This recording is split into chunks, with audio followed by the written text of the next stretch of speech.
ঘূর্ণিঝড় রিমালের আঘাতে উপকূলে ভেঙেছে বাঁধ, জলোচ্ছ্বাসে প্লাবিত হয়েছে অনেক এলাকা।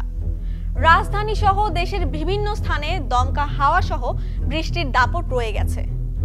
আবহাওয়া অধিদপ্তর বলছে ধীরে ধীরে নিম্নচাপে রূপ নেবে এই প্রবল ঘূর্ণিঝড়। একটা সময় ছিল যখন ঘূর্ণিঝড়ের কোনো নাম ছিল না। নামবিহীন থাকলে আঘাত আনা ঘূর্ণিঝড়ের শক্তি, গতিপথ ও ধরন সম্পর্কে তথ্য দ্রুত জানা যায় না। তাই ঝড়ের নাম রাখার চল শুরু হয়। বিশ্ব আবহাওয়া সংস্থা ওয়ার্ল্ড মিটিওরোলজিক্যাল অর্গানাইজেশনের সঙ্গে সমন্বয় করে দেশে 2004 সাল থেকে ঘূর্ণিঝড়ের নামকরণ শুরু হয়। 2004 থেকে 2024 পর্যন্ত দেশে ভয়াবহ যেসব ঘূর্ণিঝড় আঘাত এনেছে, চলুন সেগুলো সম্পর্কে জেনে নেওয়া যাক। সিডর 2007 সালে 15 নভেম্বর বাংলাদেশের দক্ষিণ উপকূলে আঘাত আনে ঘূর্ণিঝড় সিডর। এতে অন্তত 600 মানুষ প্রাণ হারান। সিডরের বাতাসের গতিবেগ ছিল 260 থেকে 305 কিলোমিটার। সিডরের প্রভাবে উপকূলে 15 থেকে 20 ফুট উচ্চতার জলোচ্ছ্বাসের সৃষ্টি হয়। 32টি জেলার 20 লাখ মানুষ এই ঝড়ে ক্ষতিগ্রস্ত হয়। এই ঝড়ে সবচেয়ে বেশি ক্ষতিগ্রস্ত হয় সুন্দরবন। আইলা 2009 সালে 25 মে ভারতের পশ্চিমবঙ্গ ও বাংলাদেশের খুলনা উপকূলে আঘাত আনে ঘূর্ণিঝড় আইলা। ভারতে 149 জন ও বাংলাদেশে 193 জন প্রাণ হারান। বাংলাদেশের দক্ষিণ পশ্চিম উপকূলে প্রায় 3 লাখ মানুষ গৃহহীন হয়।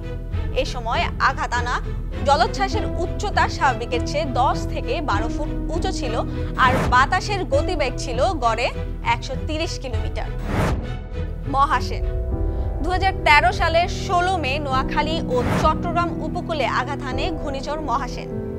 এটির বাতাসের গতিবেগ ছিল ঘন্টায় 100 কিলোমিটার। এই ঝড়ে বাংলাদেশে 17 জন নিহত হয়। রোয়ানু 2016 সালে 21 মে বাংলাদেশের উপকূল এবং ভারতের কিছু এলাকায় আঘাত আনে। রোয়ানুর আঘাতে বাংলাদেশে 26 জন নিহত হয়। বরিশাল ও চট্টগ্রামের পতেঙ্গা উপকূলে আঘাত আনা এই ঝড়ের বাতাসের সর্বোচ্চ গতিবেগ ছিল 128 কিলোমিটার। মোরা 2017 সালের 30 মে কক্সবাজার উপকূলে আঘাত আনে। এটির বাতাসের গতিবেগ ছিল ঘন্টায় 146 কিলোমিটার। মোরার তাণ্ডবে হাজার হাজার কাঁচা বাড়িঘর ধ্বংস হয়ে যায়। এ সময় 2 জন নারী সহ 3 জন মারা যায়। ফণী 2019 সালের 3 মে বাংলাদেশে আঘাত আনে। এতে 9 জনের মৃত্যু হয়। এই ঘূর্ণিঝড়ের সরকারি হিসাব মতে ঘর, বাঁধ, সড়ক ও কৃষিতে 536 কোটি 61 লাখ 20 হাজার টাকা ক্ষতি হয়। বুলবুল 2019 সালের 9 নভেম্বর আঘাত আনে অতি প্রবল এই ঘূর্ণিঝড়। ভারতের পশ্চিমবঙ্গ হয়ে বাংলাদেশে আঘাত আনায় কম ক্ষতিগ্রস্ত হয়।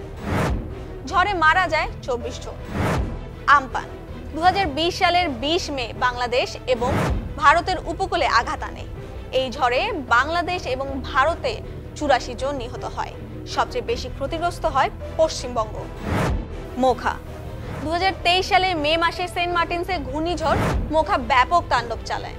মোখার গতিবেগ ছিল 180 থেকে 190 কিলোমিটার। 3 শতাধিক বাড়িঘর বিধ্বস্ত হয়। এই ধরনের নানা তথ্য পেতে চোখ রাখুন প্রথমআলো.com/ভিডিও, প্রথম আলোর ফেসবুক পেজ, প্রথম আলোর ইউটিউব চ্যানেল।